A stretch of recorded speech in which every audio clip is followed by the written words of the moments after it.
Dawn Shift, the morning routine that rewired my life and can rewire yours. Tired of waking up feeling like you've already lost the day? For years, Dr. Erikson was a slave to his snooze button. As a junior doctor, his mornings were a frantic, caffeine-fueled blur of stress, anxiety, and the pervasive feeling of being behind. He was a productivity guru's worst nightmare. But what if the secret to a more focused, joyful, and successful life wasn't about working harder, but about starting smarter? In Dawn Shift, Erikson pulls back the curtain on the single most powerful change he ever made, a simple, flexible morning routine that rewired his brain, skyrocketed his productivity, and became the foundation for his multi-million subscriber YouTube empire. This isn't another rigid, one-size-fits-all prescription for 5 a.m. kale smoothies and ice baths. This is a practical, science-backed, and often hilarious guide for real people living in the real world.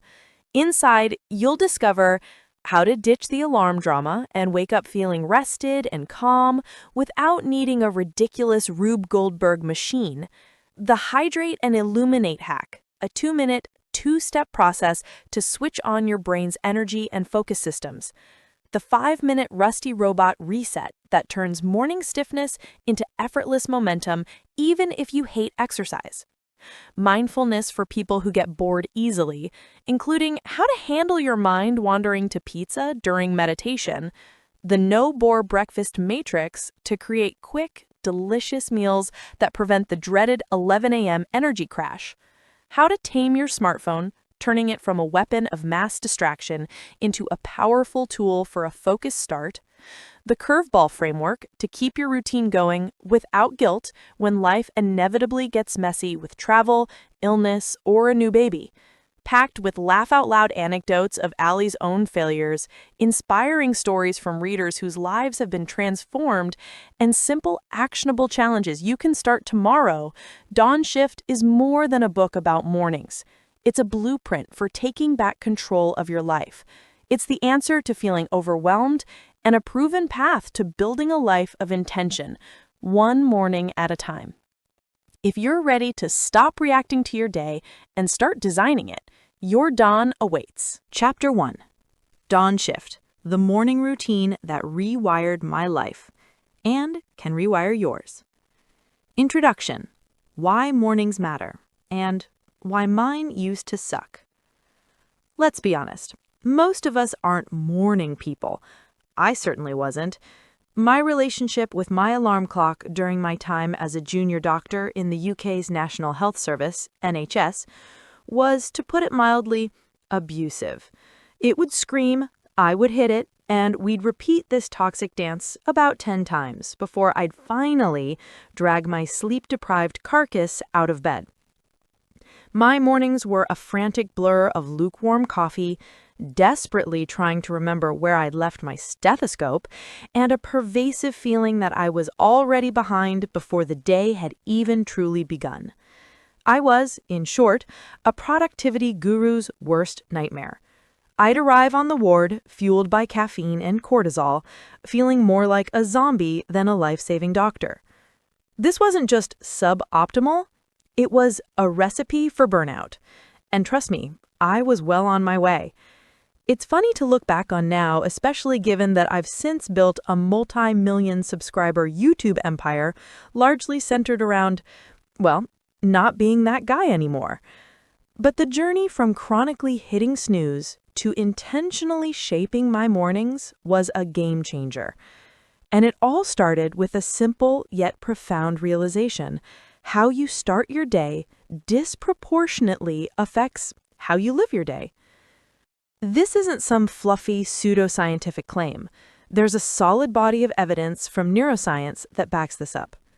When you first wake up, your brain is in a highly suggestible state. It's transitioning through different brainwave states, from the deep sleep of delta and theta to the more alert alpha and beta waves. That first hour is prime time for programming your mind for the day ahead. Think of it like this. Your brain has a natural cortisol awakening response, CAR, a surge in the hormone cortisol that helps you feel alert and ready to tackle the day. By having a consistent morning routine, you're essentially telling your brain, hey, I've got this. Today is going to be a good day. You're taking control of that hormonal response rather than letting it be dictated by the chaos of a frantic morning. But it's not just about modern science. The wisdom of the ancients also points to the power of a structured start to the day. The Stoic philosophers, like Marcus Aurelius and Seneca, were big proponents of morning rituals. They understood that the morning was a precious opportunity to reflect, prepare for the challenges ahead, and set a virtuous tone for the rest of the day. Marcus Aurelius, the Roman emperor, would write in his journal Meditations each morning, reminding himself of the precious privilege of being alive. Now, I know what you're thinking. That's all well and good for a Roman emperor, but I've got kids to get to school and a boss who sends emails at 6 a.m. I get it. I really do. I'm not here to prescribe a rigid, one-size-fits-all morning routine that involves waking up at 4:30 a.m. to meditate for an hour and drink a kale smoothie. In fact, one of my most embarrassing moments from my early days of trying to be a productive YouTuber involved a very important Zoom meeting with a potential sponsor. I'd overslept thanks to a late-night editing session, and with seconds to spare, I threw on a smart-looking shirt, combed my hair, and logged on, feeling pretty pleased with myself for pulling it together. It wasn't until I stood up at the end of the call to grab a book from my shelf that I revealed to a screen full of very important people that I was, in fact, wearing my favorite Spider-Man pajama bottoms. Let's just say it wasn't my most professional moment. That cringe-worthy experience taught me a valuable lesson. A good morning routine isn't about perfection, it's about intention. It's about creating a series of small, manageable habits that set you up for success, whatever that looks like for you. It's about shifting from a reactive to a proactive state of mind. And that one tweak, that shift in mindset from have to get to, is what ultimately led to the creation of my YouTube channel and everything that's come since. It all started with a simple commitment to reclaim my mornings. So, are you ready to stop being a slave to your snooze button and start designing a morning that works for you? Before we dive in, let's figure out what we're working with. What's your morning type? A quick quiz. This isn't a scientifically validated psychometric assessment, but it will give you a good idea of your natural morning tendencies. Answer honestly. 1. Your alarm goes off at 7 a.m. on a workday. What's your immediate reaction? A. I'm up and at 'em, ready to seize the day. B. I hit snooze at least twice, but I'm generally functional after a coffee. C. I groan, question all my life choices, and seriously consider a new career that starts in the afternoon. 2. On a free day with no obligations, when do you naturally wake up? A. Pretty much the same time as a workday, my internal clock is set. B. I might sleep in an extra hour or so, but I'm still up by mid-morning. C. Noon is a perfectly acceptable time to start the day. 3. When do you feel most productive and focused? A. In the morning. I get my most important tasks done before lunch. B. I have a good burst of energy mid-morning and then again in the late afternoon. C. I'm a night owl. My best ideas come to me after 9 p.m. 4. How do you feel about breakfast? A. It's the most important meal of the day. I love a good hearty breakfast. B. I can take it or leave it. Usually a coffee and a pastry will do. C. Breakfast is what you have when you wake up, regardless of the time. So a 1 p.m. breakfast is completely normal. 5. How would you describe your energy levels throughout the day?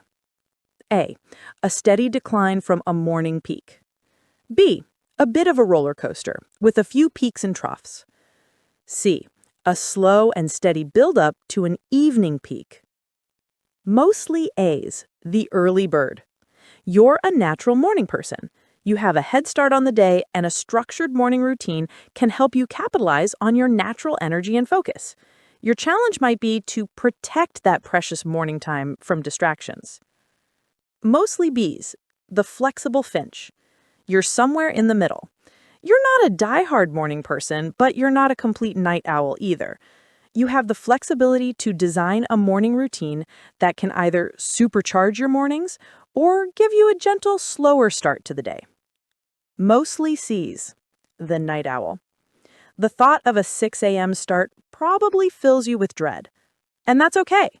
The goal isn't to force you to become a morning person, but to find ways to make your mornings less painful and more productive so you can conserve your energy for when you're at your peak. Now that you have a better understanding of your morning type, let's get into the nuts and bolts of how to build a morning routine that will rewire your life for the better. In the next chapter, we'll explore the core components of a successful morning routine and how you can tailor them to your specific needs and goals. Chapter 2. The Wake-Up Call. Ditching the Alarm Drama. If our mornings are the foundation for our day, then the alarm clock is the sledgehammer that often cracks that foundation before we've even laid it. For years, my wake-up call was a blaring, anxiety-inducing siren that felt less like a gentle nudge into consciousness and more like an air raid drill. It was an auditory assault that instantly put my body into fight or flight mode. My heart would pound, my mind would race, and my first conscious thought of the day was usually something along the lines of, "No, please, just 5 more minutes." This is the reality for so many of us. We treat waking up as a necessary evil, a painful transition to be endured. We've become a generation of perpetual snoozers, locked in a daily battle with a device that's supposed to help us. If you've ever felt like your morning alarm is more of a foe than a friend, trust me, you're not alone. I see you, fellow snoozer. I was you. My war against the alarm clock reached a truly comical peak during my second year of medical school. Convinced that the problem wasn't my lack of sleep, but the method of waking up, I decided to engineer a better solution. My goal? To create a Rube Goldberg machine that would wake me up in a way that was impossible to ignore, but also, theoretically, more pleasant. The contraption was a masterpiece of misguided ambition. It started with my phone alarm set to a gentle bird song, the only smart part of this plan, vibrating, which would cause a marble to roll down a ramp made of textbooks. The marble would then knock over a line of dominoes, which would trigger a lever that released a small, pre-filled water pistol aimed squarely at my face. The first test run was a spectacular failure. The marble got stuck on Grey's Anatomy, the dominoes fell sideways, and the water pistol, having been precariously balanced for hours, decided to leak all over my bedside table, shorting out my lamp. The grand finale came the next morning when it partially worked. The marble rolled, the dominoes fell, but the lever only nudged the water pistol enough for it to slowly dribble lukewarm water onto my pillow about an inch from my ear. I woke up 30 minutes late with a damp pillow and the crushing realization that there had to be a better way. The punchline is that the better way is ridiculously simple. It's about working with your body's natural systems, not against them. The key is understanding our circadian rhythm, the internal 24-hour clock that regulates our sleep-wake cycle. This rhythm is heavily influenced by light exposure. When our body is exposed to light in the morning, it suppresses the production of melatonin, the sleep hormone, and ramps up cortisol, telling our brain it's time to be awake. A harsh, sound-based alarm yanks you out of your sleep cycle abruptly. A gentle, light-based awakening, however, mimics a natural sunrise, easing your brain from a state of sleep into wakefulness. This is the art of the slow rise.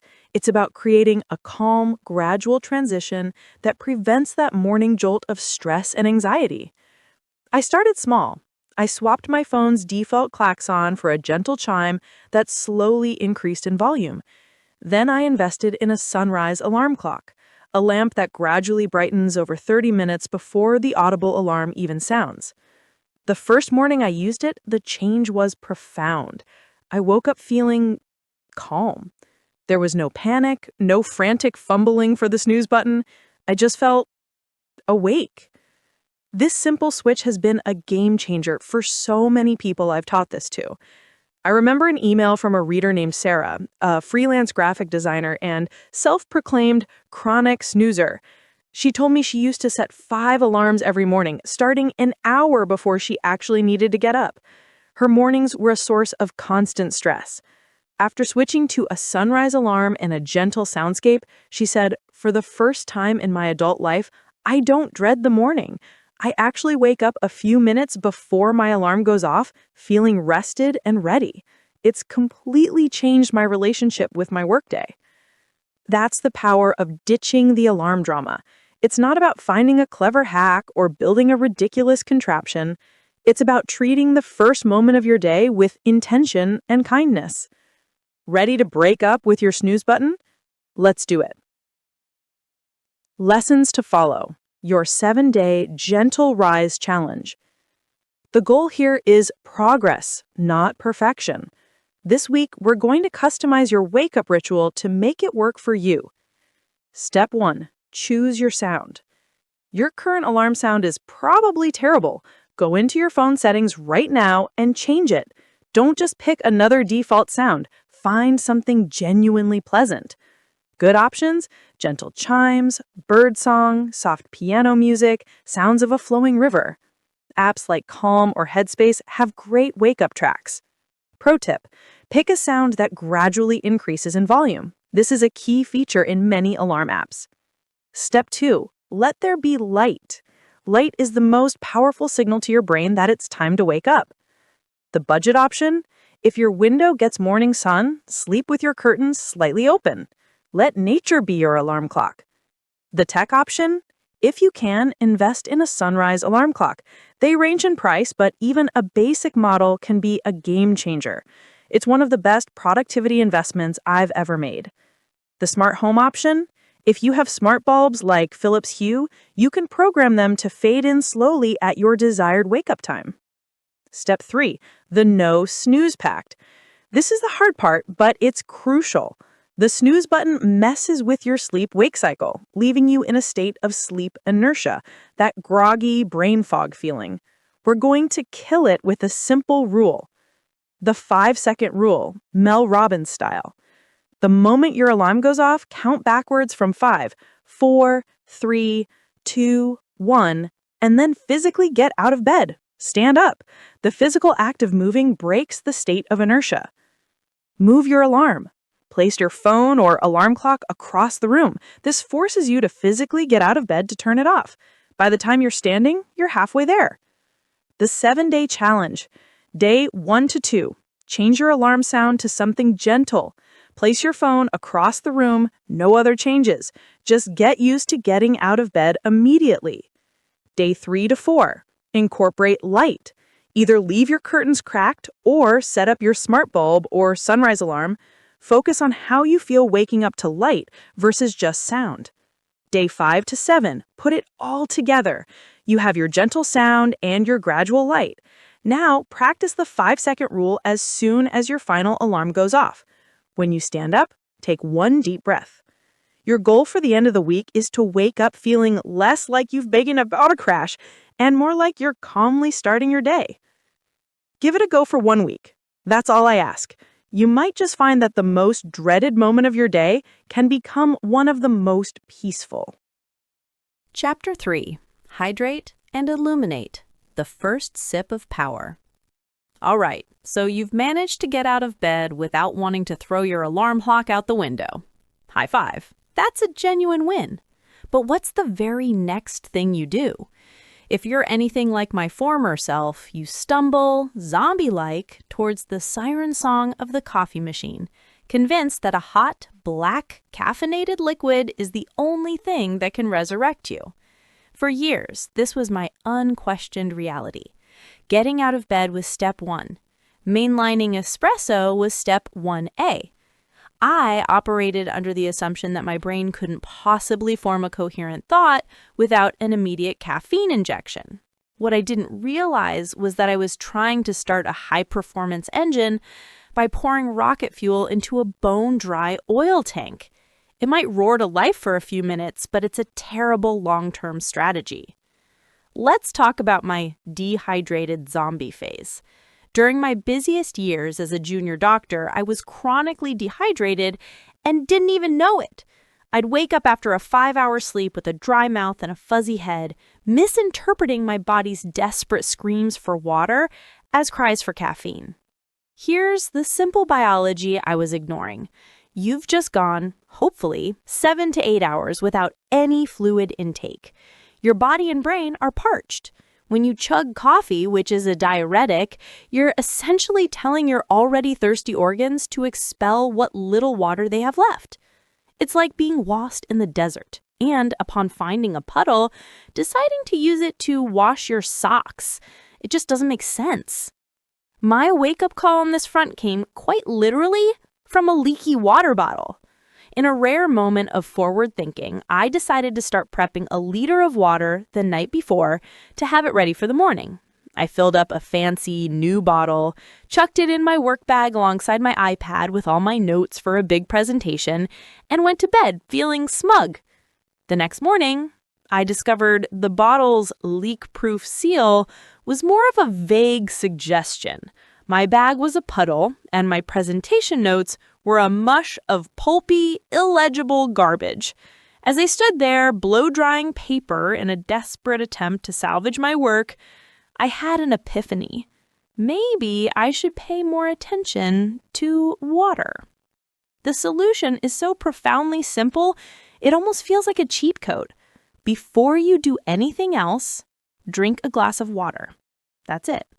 This single act kickstarts your metabolism, rehydrates your brain, which is about 75% water, and helps to flush out the metabolic waste your body cleared out while you slept. It's the oil for your engine. It's the system reboot. But we can make it even more powerful by pairing it with another crucial morning ingredient: light. Just as water signals to your body that it's time to get your internal systems running, light signals to your brain that it's time to get the day started. Getting a dose of light within the first hour of waking is arguably the most important thing you can do to set your body's master clock, the suprachiasmatic nucleus. Don't worry, you won't be tested on that. This is the part of your brain that controls your circadian rhythm. Exposing your eyes to light tells this master clock to shut down the production of melatonin, the sleep hormone, and fire up the systems that make you feel alert, focused, and in a good mood. This is where my sunrise lamp hack comes in. I still use the same sunrise alarm clock that wakes me up. After I get out of bed, I grab my glass of water, sit back down on the edge of my bed, and just face the lamp for 5 to 10 minutes while it's at its brightest setting. I drink my water, and I let the light do its thing. It's a 2-for-1 deal that hydrates my body and illuminates my brain simultaneously. This tiny habit stack can have a massive ripple effect, as I learned from an incredible woman named Maya who shared her story with me. As a single mom to twin toddlers, her mornings were a frantic whirlwind of finding matching socks, wiping up spilled milk, and negotiating with tiny dictators over breakfast choices. She was perpetually exhausted and running on fumes and leftover coffee. She told me she felt like she had no time for herself. She decided to try just one thing. She started setting her alarm 15 minutes earlier. Before the kids woke up, she would go to the kitchen, pour a large glass of water with a squeeze of lemon, and sit by the big window in her living room, watching the sky brighten. That was it. No journaling, no meditation, just water and light. She said that small pocket of quiet solitude became her anchor. It was the one part of her day that was just for her. It didn't magically make her toddlers less chaotic, but it gave her the inner calm and energy to handle the chaos without feeling completely overwhelmed. She wasn't starting her day in a deficit anymore. Lessons to follow. Your Hydrate and Illuminate toolkit. Ready to build this powerful 1-2 punch into your morning? Let's make it ridiculously easy. Part 1. The hydration station. The biggest barrier to drinking water in the morning is friction, so let's eliminate it. The golden rule: before you go to bed tonight, put a glass, jug, or water bottle on your bedside table. It should be the first thing you see and the easiest thing to reach for when you wake up. Level up your H2O. Optional but fun. If you find plain water a bit boring, prep some infused water the night before. It makes the habit feel like a treat. The refresher. Water plus a few slices of cucumber and a sprig of fresh mint. The energizer. Water plus a big squeeze of fresh lemon or lime juice. The zinger. Water plus a few thin slices of fresh ginger. Part 2. Your light ritual checklist. Your goal is 5 to 10 minutes of light exposure within the first hour of waking. Pick your level. Level 1. The window gazer. Good. Drink your glass of water while sitting by or looking out of the brightest window in your home. Even on a cloudy day, the ambient light from outside is more powerful than your indoor lights. To double check. The fresh air enthusiast. Better. Take your water and step outside for a few minutes. You don't need to stare at the sun. Please don't. Just being outside is enough. Feel the air. Notice the day starting. It's a brilliant way to connect with the world before you connect with your phone. 3 checks. The light hacker. Best. This is my personal method. Use a sunrise alarm clock or a dedicated SAD lamp. They provide a concentrated dose of the right kind of light to signal to your brain. Habit stack. Sit in front of the light while you drink your water. Done. 2 birds, 1 stone, 0 effort. Start with level 1. Do that for a week. See how it feels. By pairing these 2 fundamental biological signals, hydration and illumination, you're giving your mind and body the clearest possible message. The day has begun, and we are ready for it. Chapter 4. Move to groove, turning stiffness into flow. If you've ever woken up feeling less like a human and more like the Tin Man from The Wizard of Oz before he gets his oil can, you know what I'm talking about. That morning stiffness, the creaks in your joints, the feeling that your body is a rusty, reluctant machine that needs a serious kickstart. For most of my academic and early professional life, my body's default morning state was rigor mortis light. My solution to this problem was, for a long time, to do absolutely nothing about it. I'd just accept the creakiness as a fact of life, hoping the hot water from the shower and the aforementioned caffeine IV drip would eventually lubricate my system. But as I started optimizing other parts of my morning, the disconnect became glaring. My mind was getting hydrated and illuminated, but my body was still stuck in park. So I decided to do what any newly converted productivity enthusiast would do. I went from 0 to 100. I was going to become a sunrise jogger. I had this romantic vision in my head, me gliding effortlessly through the quiet Cambridge streets as the sun cast a golden glow, my mind filled with profound thoughts, my body a temple of athletic grace. The reality was slightly different. I set my alarm for an ungodly hour, threw on an old cotton t-shirt and some shorts, a terrible choice for the damp English morning, and bolted out the door, high on motivation. This feeling lasted for approximately 45 seconds, at which point my lungs began to burn as if I'd inhaled fire. A sharp stitch pierced my side, and the effortless gliding devolved into a wheezing, shambling stumble. I got back to my flat 15 minutes later, freezing cold, drenched in a mixture of sweat and dew, feeling utterly defeated. Instead of creating energy, my grand jogging debut had drained my willpower for the entire day. I didn't feel powerful. I felt pathetic. This disastrous experiment taught me a crucial lesson. The goal of morning movement isn't to crush a workout. It's to change your physiological state. It's to create momentum. It's to generate effortless power. When you wake up, your body needs a gentle nudge, not a shove off a cliff. After hours of being still, your muscles are tight and your lymphatic system, the body's waste disposal network, is sluggish. A few minutes of simple movement is like a system-wide wake-up call. It sends a fresh supply of oxygen-rich blood to your brain and muscles, clearing out the fog. It also triggers a delightful little neurochemical cocktail, releasing endorphins, your body's natural mood lifters, and neurotransmitters like dopamine and norepinephrine, which are critical for focus and attention. You're not trying to burn calories, you're trying to build energy. The return on investment for 5 minutes of gentle, intentional movement is astronomically high. I saw this principle transform the life of an entrepreneur I coached, named Ben. He was on the fast track to burnout.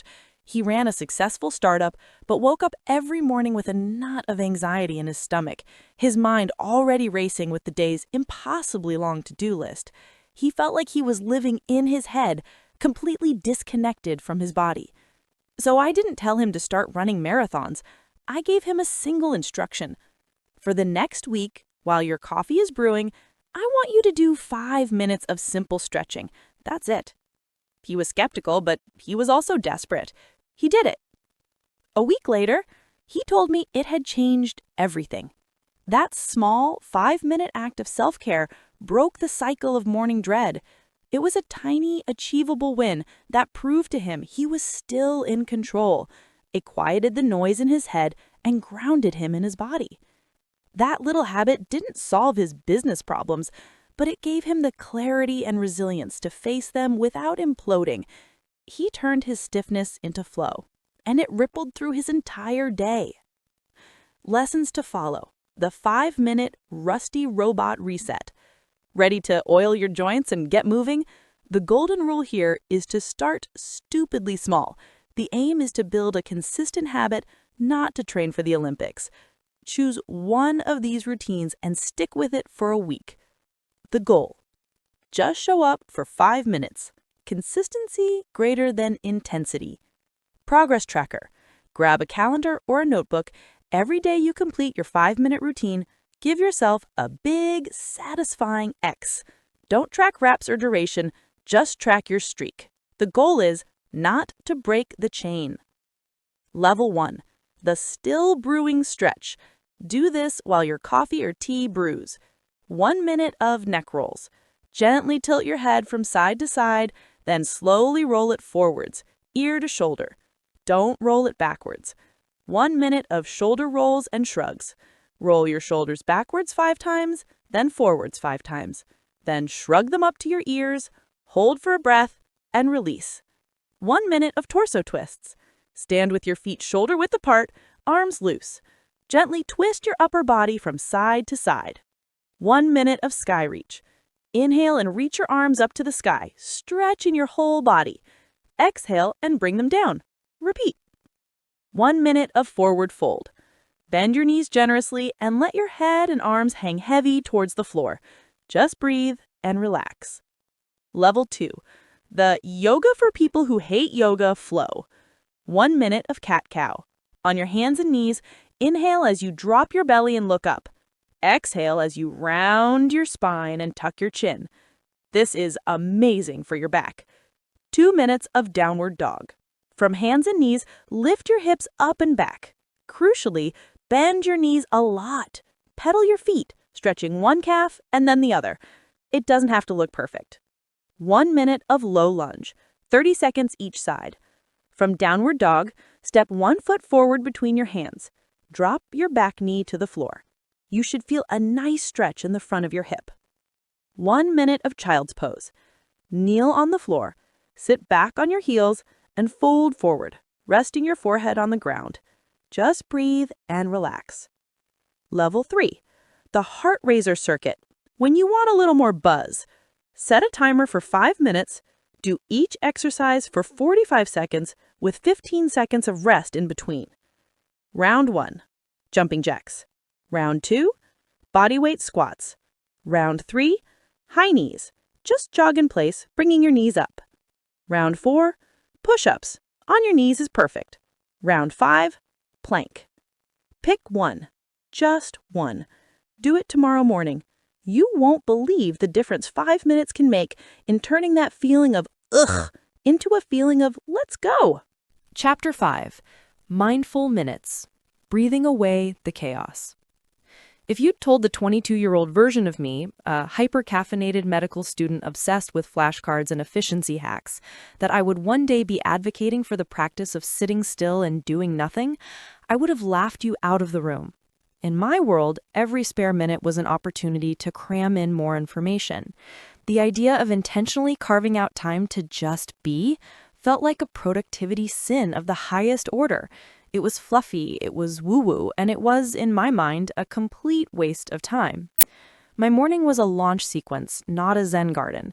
Hydrate, illuminate, move. These were all active, tangible inputs for a predictable output. More energy, more focus. But meditation? That just seemed like a recipe for falling back asleep, or worse, being alone with my ever-expanding to-do list. The chaos in my mind wasn't something to be observed, it was a beast to be outrun. This mindset is, I suspect, very familiar to anyone juggling a demanding career, a busy family, or the general whirlwind of modern life. Your brain feels like a web browser with 100 tabs open, all of them playing different videos at full volume. The idea of quietly sitting down in the middle of that racket seems absurd. Who has the time for that? My first attempts to tame the beast were frankly hilarious.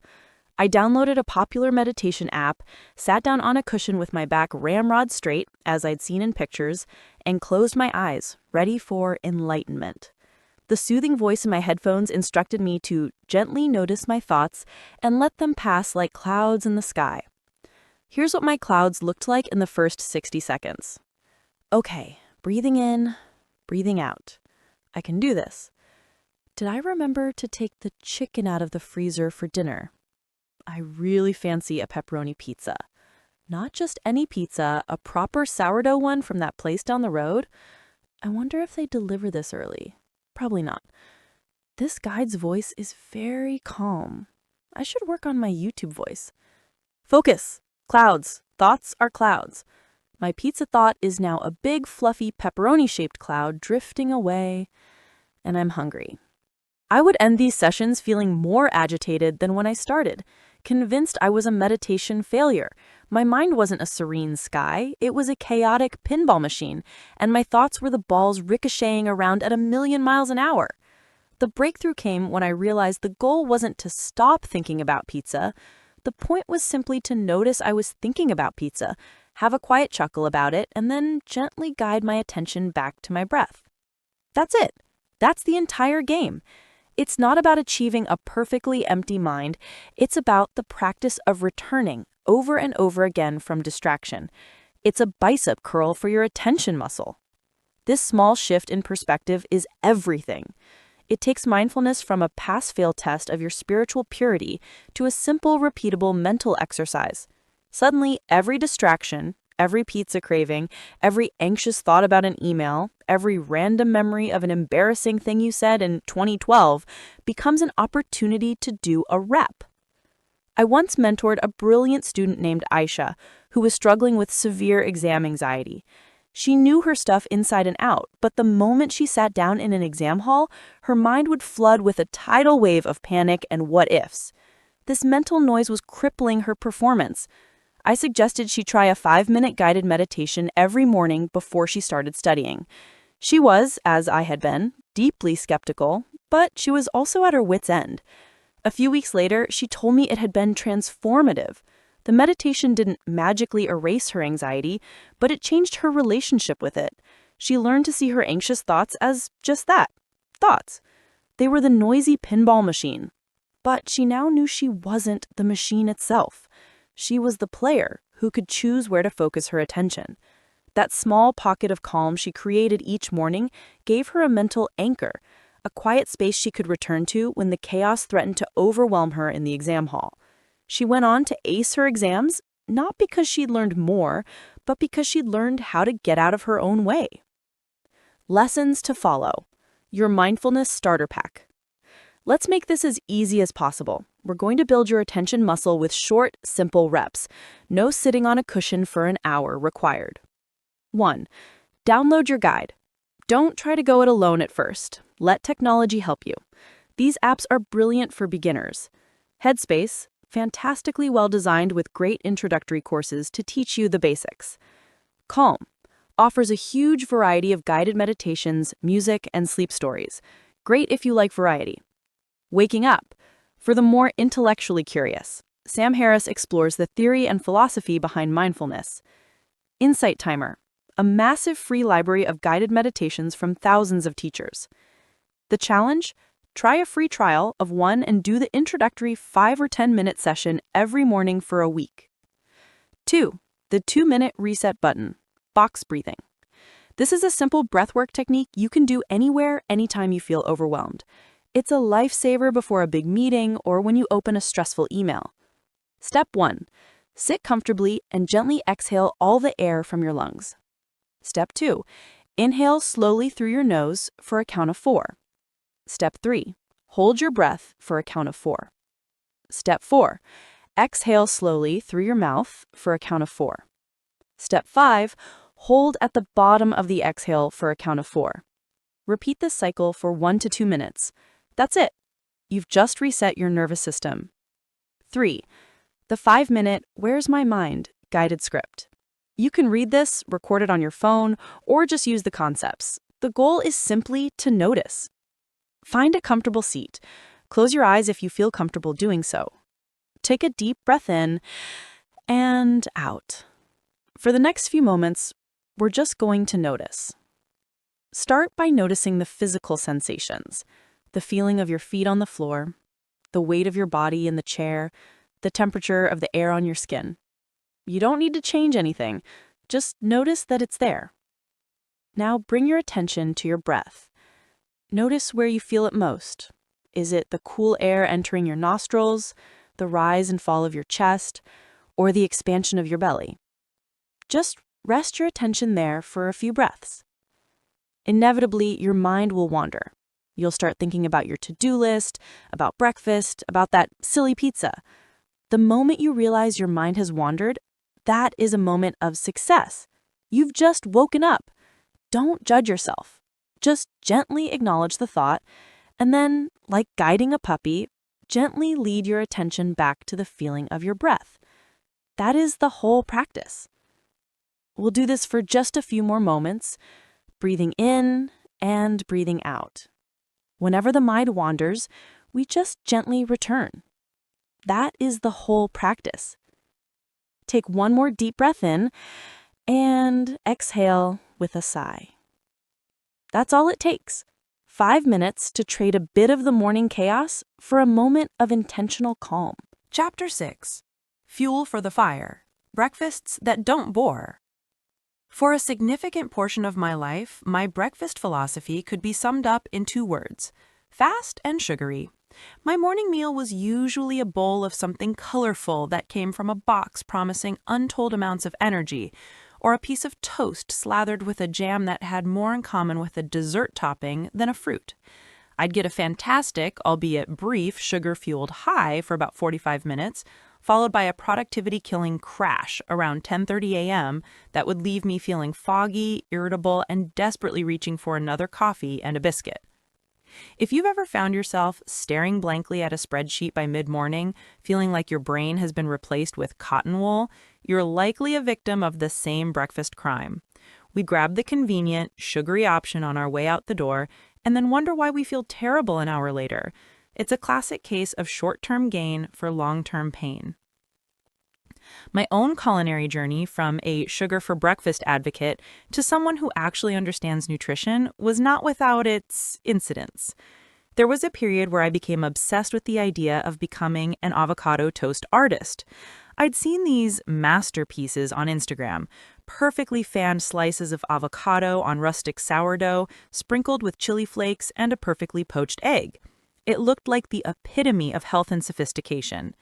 My first attempt was an unmitigated disaster.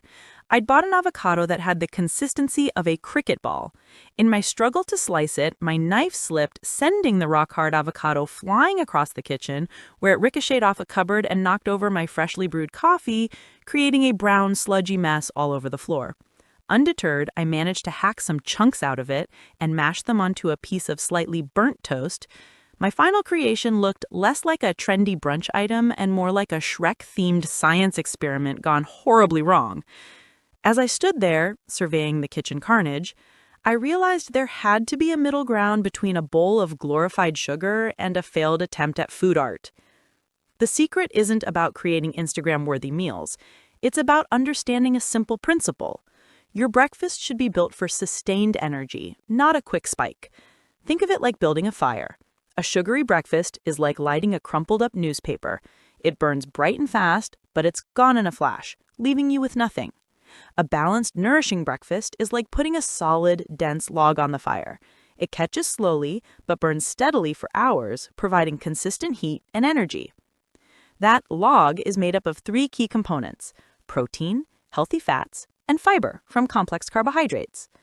Protein keeps you full, healthy fats are crucial for brain function, and fiber slows down the absorption of sugar, preventing that dreaded crash.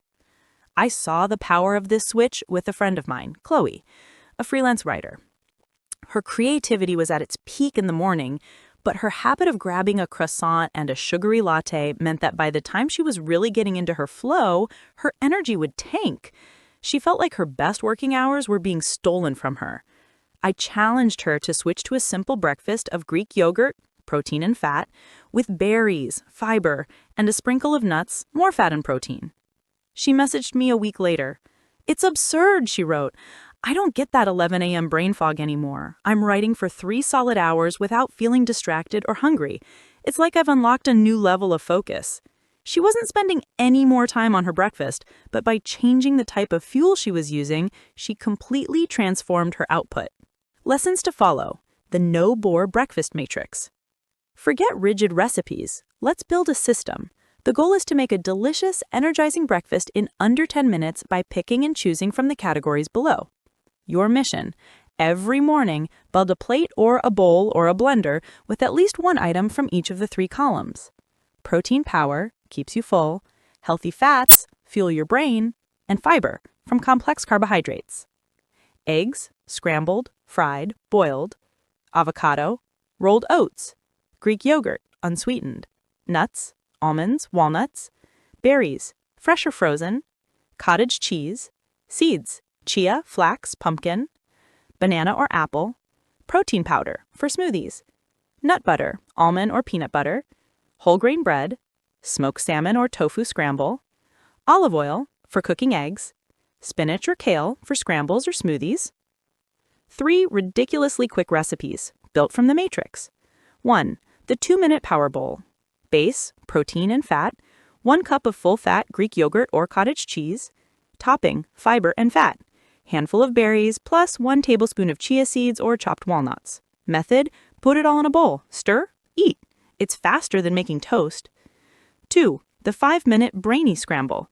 Ingredients: 2 eggs, protein. 1 handful of spinach, fiber. 1/4 of an avocado, fat. Slice of whole grain toast, complex carb. Method: whisk your eggs, heat a pan with a little olive oil, wilt the spinach for 30 seconds, then add the eggs and scramble. Serve on toast with sliced avocado on the side. 3. The Get Up and Go smoothie. This is the ultimate meal prep hack. Put all the dry, solid ingredients in your blender cup the night before. In the morning, just add liquid and blend. Ingredients: 1 scoop of protein powder, protein. 1 tablespoon of almond butter, fat. Half a banana, complex carb. Handful of frozen berries, fiber. 1 cup of milk or water. Method: blend until smooth. Drink. Conquer your day. Start by trying just one of these for the next week. Notice how you feel at 11 a.m. You might just find that the most delicious breakfast is the one that gives you the energy to actually enjoy your day. Chapter 7. Plan with Purpose. The Intention-Setting Ritual. You've woken up gently, hydrated your body, moved your joints, calmed your mind, and fueled your engine. You are, by all accounts, primed for a fantastic day. And then you open your to-do list, and the crushing weight of reality slams into you like a rogue wave. I know this feeling intimately. I used to be the Michelangelo of to-do lists.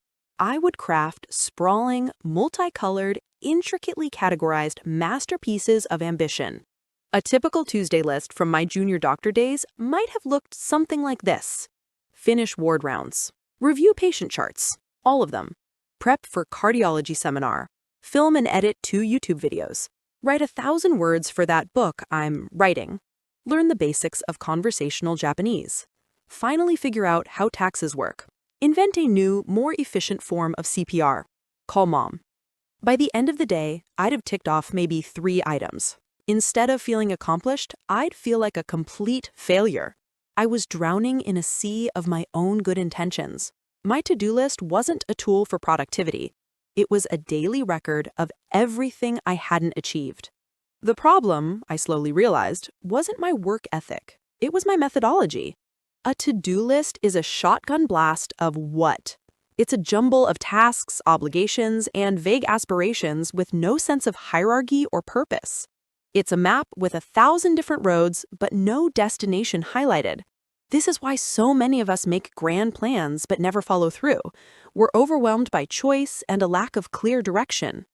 The shift that changed everything for me was moving from task management to intention setting. It's a subtle but profound difference. Instead of asking, what do I have to do today? I started asking, what is the purpose of today? This isn't a New Age concept. The Roman emperor and Stoic philosopher, Marcus Aurelius, did this every single morning. He would write in his journal, Meditations, not to list his imperial tasks, but to remind himself of his purpose, to be a good man, to act with virtue, and to serve others. He was setting his intention for the day before the chaos of the Roman court could derail him. By defining what a win for the day looks like in advance, you give your brain a clear target to aim for. You filter out the noise and focus your energy on the signal. This is how you turn a day of frantic box ticking into a day of meaningful progress and flow states, where you're so engaged in a task that the rest of the world melts away. This exact ritual is how I wrote my book, Feel Good Productivity, and took it to bestseller status. The task, write a book, is a recurring nightmare on a to-do list. It's so enormous, it invites procrastination. But my daily intention was never write a book. It was write 500 words on the chapter about morning routines, or outline the section on gentle awakenings. These were small, specific, achievable wins. Each day, I could go to bed knowing I had fulfilled my purpose for that day. A best-selling book isn't the result of one heroic effort. It's the cumulative result of thousands of small, intentional, daily wins. Lessons to follow. The 5-minute daily intention journal. This isn't about writing, Dear Diary. This is a surgical strike to bring clarity and purpose to your day. It should take you less time than it takes to scroll through your social media feed. Grab a notebook or open a notes app and answer these 3 questions every morning. Template 1. The Daily Intention Setter, 3 minutes. 1. What is my one most important thing today? MIT. This is inspired by the legendary Ivy Lee method. If you could only accomplish one thing today to feel productive and satisfied, what would it be? Be specific. This isn't work on Project X. It's draft the opening paragraph of the Project X proposal. Your MIT is your North Star for the day. 2. How do I want to feel as I do it? This is a game changer. We often focus on what we want to achieve, not how we want to feel. Do you want to feel focused, calm, creative, joyful? By setting an emotional intention, you give yourself a compass for your actions. If you want to feel calm, you're less likely to try and multitask with 27 tabs open. 3. What is one small thing I can do that is just for me? This is the antidote to burnout. It ensures that you're not just a productivity machine. It can be as simple as enjoy my morning coffee without my phone, listen to one episode of my favorite podcast, or go for a 10-minute walk at lunch. It's a small deposit in your well-being bank account. Template 2. The 10-minute weekly review. Do this every Sunday evening or Monday morning to set the stage for a purposeful week. 1. What were my 3 biggest wins from last week? Look back at your daily intentions. What went well? Acknowledging your progress builds momentum. 2. What was one lesson I learned? What didn't go so well? What did you discover about your workflow, your energy, or your habits? Frame it as a lesson, not a failure. 3. What are my 1 to 3 main objectives for this week? Look at the bigger picture. What are the key projects or areas of your life that need your focus? These objectives will help you define your daily MITs for the week ahead. That's it. This simple ritual of planning with purpose will transform your relationship with your to-do list. It turns it from a source of anxiety into a blueprint for a life well lived, one intentional day at a time. Chapter 8. Learn and laugh. Injecting joy into knowledge.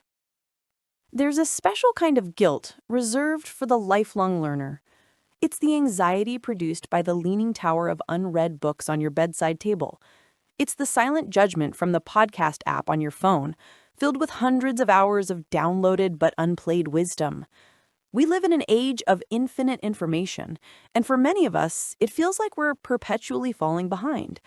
The desire to learn becomes another heavy item on our already bloated to-do list, filed somewhere between finally sort out the garage and learn Mandarin. I was the king of this kind of thinking. Learning, to me, was a competitive sport. It was about how many books I could crush in a year, how many facts I could cram into my brain, how efficiently I could acquire knowledge. This led me to a rather comical phase of my life that I call the Great Audiobook Speed Run. Convinced that listening at 1x speed was for mortals, I started cranking up the playback rate on my audiobooks. 1.5x was for beginners. 2x was standard. I was pushing 2.5x, even 3x, feeling like a productivity genius as I mainlined nonfiction at a speed that would make a chipmunk sound lethargic. My chosen victim for this experiment was a dense book on Stoic philosophy. I remember listening to a chapter on emotional regulation at triple speed while getting ready one morning. The narrator, bless him, was doing his best, but his calm, measured tones were compressed into a frantic, high-pitched squeak. The advice came out as a garbled mess. The sage is untroubled by external factors because his virtue is never let your donkey decide your mood. Judgment is the root of all disturbance. I nodded along sagely, convinced I'd absorbed the core message. Later that day, a minor annoyance occurred. I think someone cut me off in traffic. Instead of taking a calm, stoic breath, I recalled the chipmunk philosopher's advice. I gripped the steering wheel and muttered to myself, "My donkey is not deciding my mood." The driver next to me gave me a very strange look, and I had the sudden, crushing realization that I hadn't learned a single thing. I'd simply processed audio at high velocity. I hadn't injected knowledge into my life. I'd just created more noise. That experience taught me a profound lesson. The point of learning isn't speed, it's joy. It's about curiosity. It's about adding a little spark of wonder to your day. And the morning, when your mind is fresh and the world is quiet, is the perfect time to light that spark. This isn't just a nice idea. It's about setting the intellectual tone for your day. By feeding your brain something interesting and positive first thing, you're priming it for curiosity and growth, rather than letting it default to the reactive, cortisol-fueled state of checking emails and social media feeds. This small habit can have life-changing compound effects. I once got an email from a woman named Catherine, a primary school teacher who felt her creative spark was fizzling out. She had always been fascinated by graphic design, but felt she was too old and had no time to learn. She decided to try what I call the 1-page-a-day rule. She bought a beginner's book on design theory and committed to reading just 1 page every morning while she drank her tea. 1 page turned into 2. A book led to a short YouTube tutorial. A tutorial led to her downloading a free design app and tinkering for 15 minutes each morning. Over 2 years, that tiny, non-intimidating habit compounded into a genuine skill. She started designing worksheets for her class, then newsletters for the school. Last I heard, she was taking on small freelance projects, reigniting her passion, and earning a side income from a skill she had built, quite literally, 1 page at a time. Lessons to follow. Your joyful learning toolkit. Ready to make learning the best part of your morning instead of another chore? Let's make it fun and frictionless. Number 1, the first rule. Follow the fun. This is non-negotiable. Do not start by picking a book you think you should read. Pick a topic you are genuinely, unashamedly curious about. Is it the history of ancient Rome? The science of sourdough? How to identify local birds? The business strategies of Taylor Swift? It doesn't matter. If it sparks joy, you'll stick with it. Number 2, this second rule. Make it stupidly small. Your only goal is to build the habit. To do that, the barrier to entry must be non-existent. The one-page rule. If you're reading a book, your goal is to read a single page. That's it. You can always read more, but one page is a win. The 1-minute rule. For podcasts, audiobooks, or videos, your goal is 1 minute. Just press play. The learning menu routine. Stack this new habit onto an existing one. Example, while drinking your coffee after your stretches. Choose your preferred format from the menu below. Menu option A. The reader. Tools. A physical book, a Kindle, or an app like Blinkist or Shortform for book summaries. Routine. Read the book on your kitchen table or next to your coffee machine. Read your 1 page or more while you enjoy your morning drink. Menu option B. The listener. Tools. A podcast app, Spotify, Apple Podcasts, or audiobook app, Audible. Routine. Listen while you're stretching, making breakfast, or on your morning commute.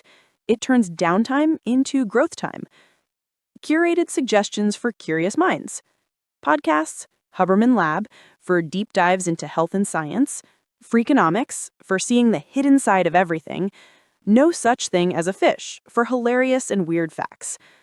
Audiobooks start with something narrative and engaging like Sapiens by Yuval Noah Harari or Atomic Habits by James Clear. Menu option C. The Watcher. Tools. YouTube, Nebula, or a course platform like Skillshare. Routine. Prop your phone or tablet up and watch a short educational video while you eat your breakfast. Curated channels that don't feel like homework. Kurzgesagt, in a nutshell, beautifully animated science videos. Smarter Every Day, exploring the world through science. Joe Erica, if you're into that sort of thing.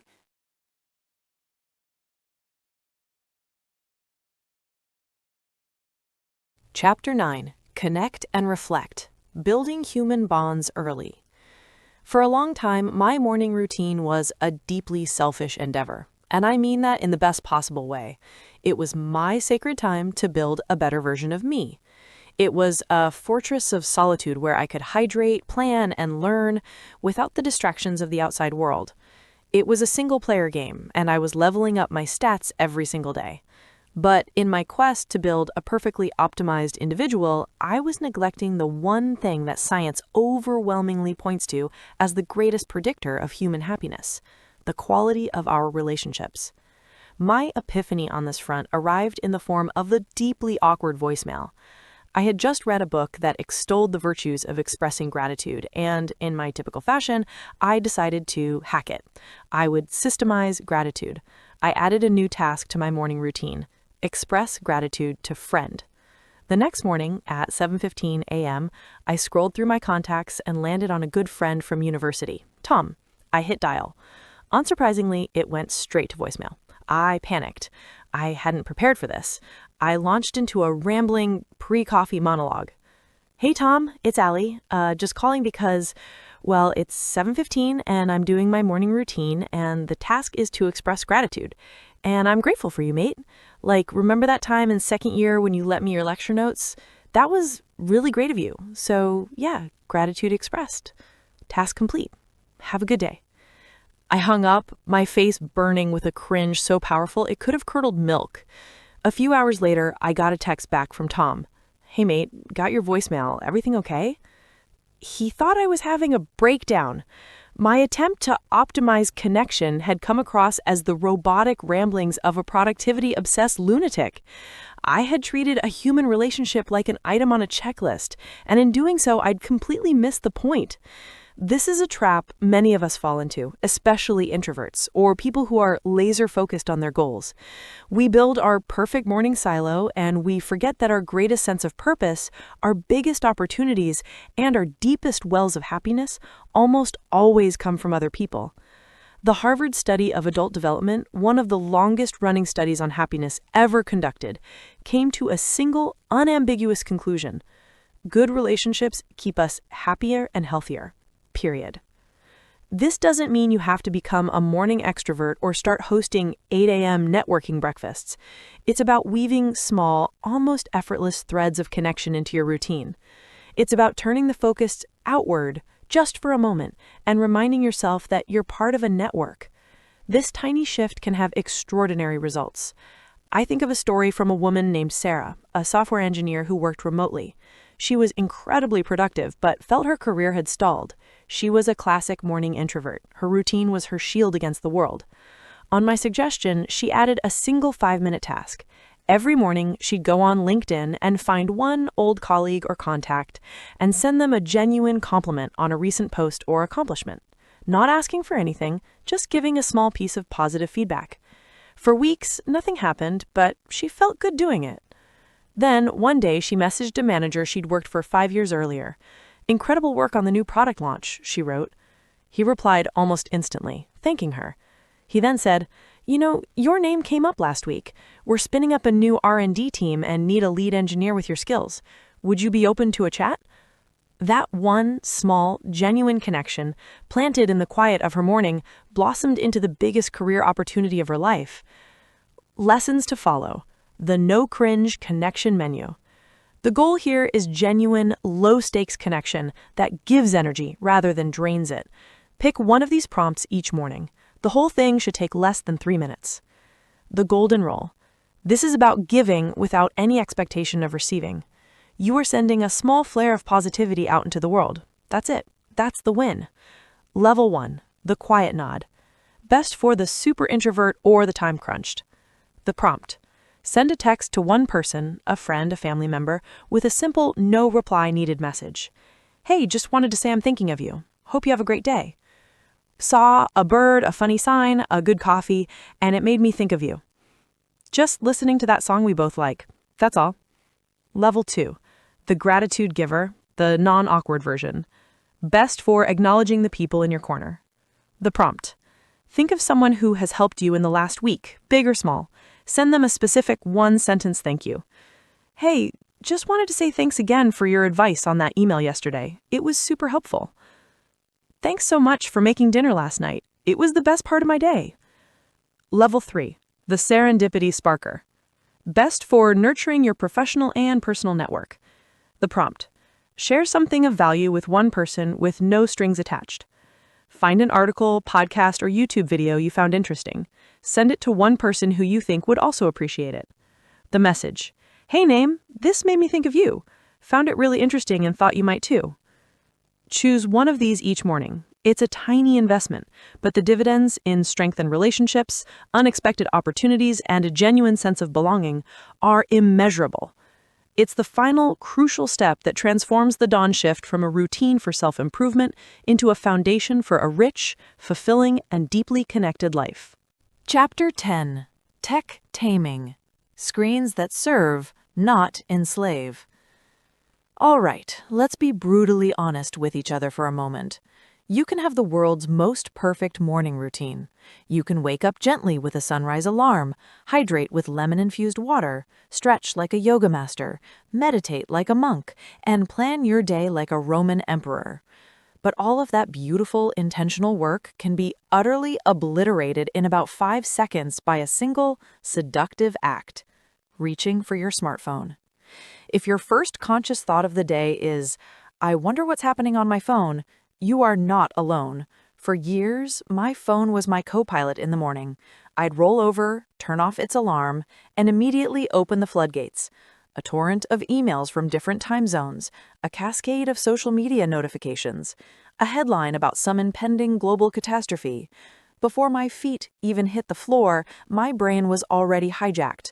I wasn't running my day, I was reacting to 100 different agendas that had been beamed into my mind from a 6-inch glass rectangle. This isn't just a failure of willpower, it's a neurological ambush.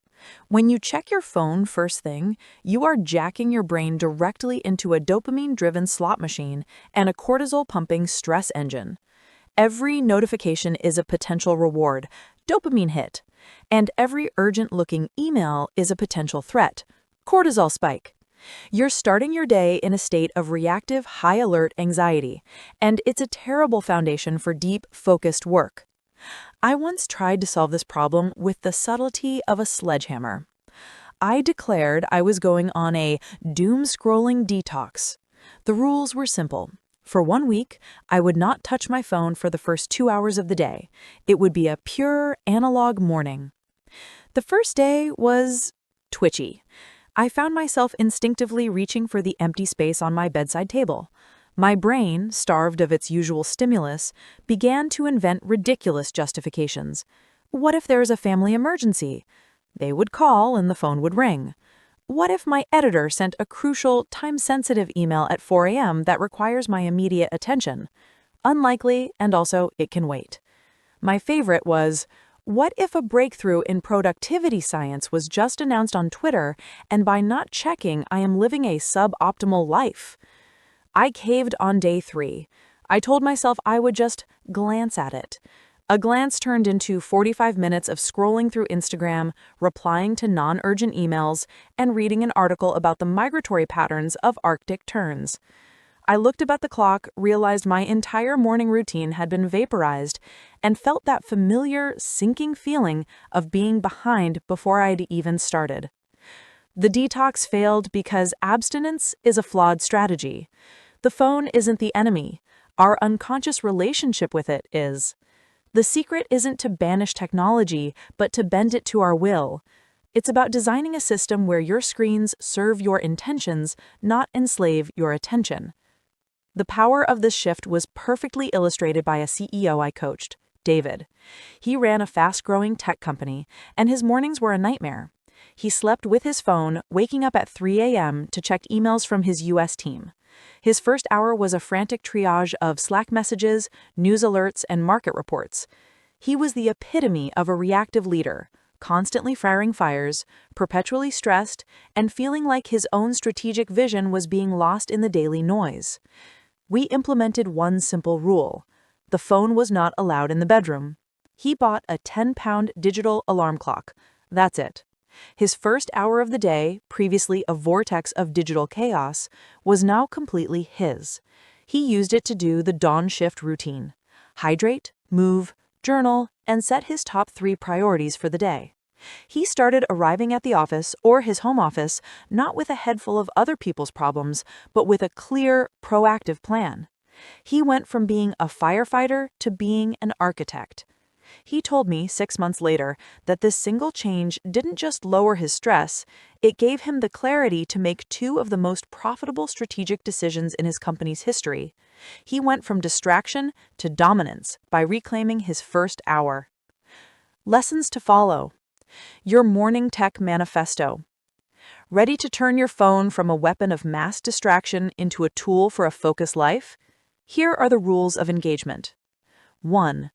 Evict your phone from the bedroom. This is the single most important rule. Your bedroom is for sleeping, not for scrolling. Action: go on Amazon right now and buy the cheapest, most simple digital alarm clock you can find. Tonight, your phone charges in the living room or the kitchen.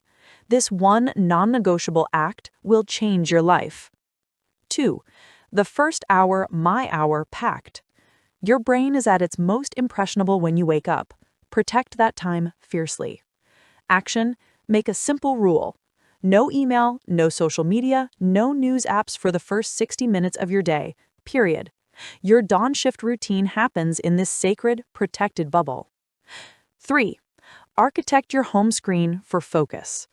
Your phone's default layout is designed to distract you. We're going to redesign it for intention. Action: the purge. Move every single infinity pool app, Instagram, TikTok, X, Facebook, news apps, email, off your main home screen.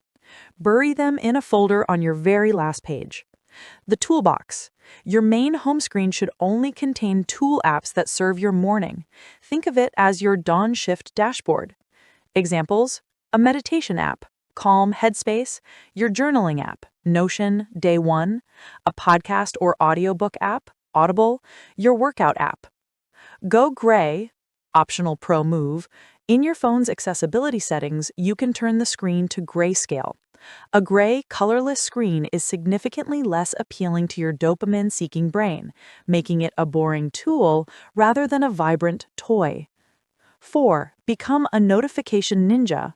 A notification is a demand for your attention. It's time to be ruthless.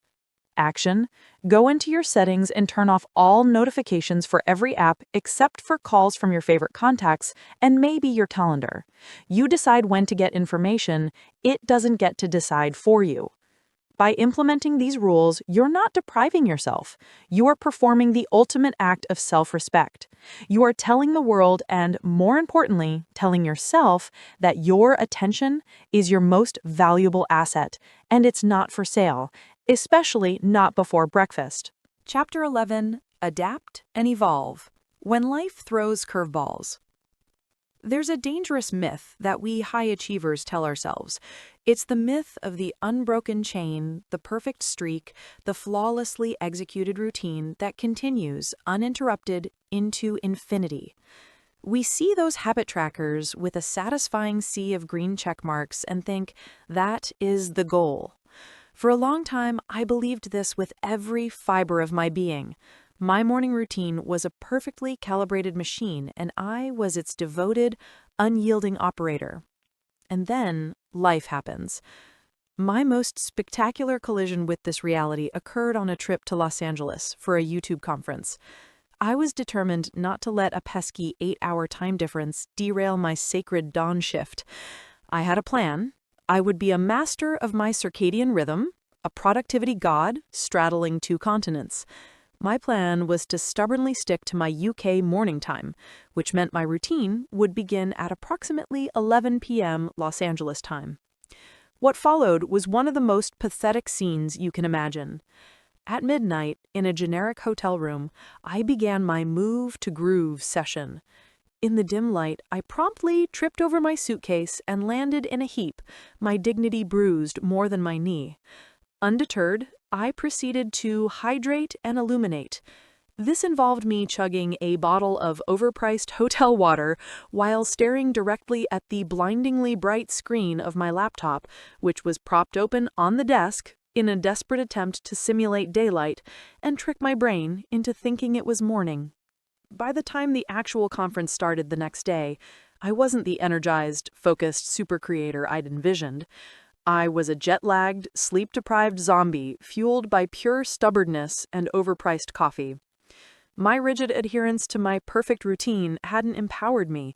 It had completely sabotaged me. I'd won the battle for my checklist, but lost the war for my well-being and performance. This is the trap of the inconsistent performer. We fall in love with the idea of the perfect routine, and when real life, travel, illness, a new baby, a crazy deadline, inevitably throws a curveball, our all-or-nothing thinking kicks in. We can't do our fall 90-minute routine, so we do nothing. The chain is broken, and we descend into a spiral of guilt and inaction, waiting for the perfect Monday to start again. The real secret, the one that separates the amateurs from the pros, is this. The goal is not rigidity, it's resilience. The most advanced routine is the one that is designed to bend without breaking. This lesson truly hit home for me through the story of a reader, Mike, a new dad. His meticulously crafted 60-minute dawn shift, complete with journaling, meditation, and language learning, was his sanctuary. And then his daughter was born. A tiny, adorable agent of chaos who viewed his Google Calendar with utter disdain. His routine was obliterated. He felt like a failure, frustrated that the very system that was supposed to give him control had been taken away. Together, we worked on a new strategy. We abandoned the all-or-nothing mindset and created what we called the minimum viable morning. We broke his routine down into its constituent atoms. Meditation became a 2-minute breathing exercise he could do while rocking his daughter to sleep. Learn and laugh became listening to a podcast on a single earbud during a 3 a.m. feeding. And plan with purpose became typing one single priority for the day into his phone's notes app while waiting for the kettle to boil. He didn't just survive the newborn phase, he thrived. He realized that the power of the routine wasn't in its duration, but in its intention. He was still starting his day on his own terms, even if those terms were now negotiated with a baby. He turned a setback into a comeback by learning to adapt. Lessons to follow: the curveball adaptation framework. Your routine is a toolkit, not a set of commandments. When life gets messy, you don't throw the whole toolkit away. You just pick the right tool for the job. Here's how to do it. 1. The routine triage system. When you're short on time, energy, or in a different environment, triage your routine like a doctor in an emergency room. Ask yourself, what is the one thing I can do in the next 10 minutes that will make the biggest positive impact on my day? Level 1. The bare minimum, under 5 minutes. When to use. You're sick, you woke up late, you're completely overwhelmed. The prescription? Drink a full glass of water, take 3 slow, deliberate breaths, think of one thing you are grateful for. That's it. You have won. You have successfully shifted your state from reactive to intentional. Level 2. The Traveler's 10 minutes. When to use. You're in a hotel, at a relative's house, or otherwise out of your element. The prescription? Hydrate. Water is non-negotiable.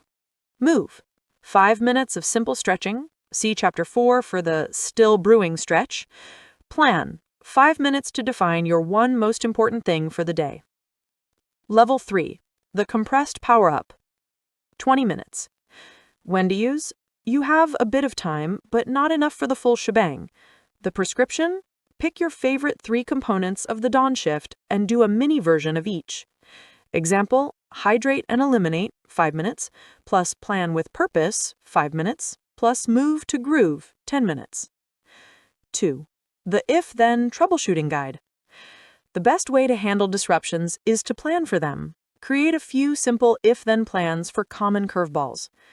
If I wake up late and only have 10 minutes, then I will do the bare minimum and define my MIT while brushing my teeth.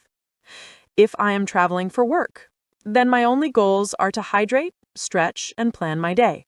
Everything else is a bonus. If I feel sick, then the routine is officially paused. My only job is to rest and hydrate. Productivity is getting better. If I miss a day, or 3, then I will not feel guilty. I will simply ask, what does the bare minimum look like tomorrow morning, and start again. The mastery of the dawn shift isn't about achieving a perfect unbroken streak.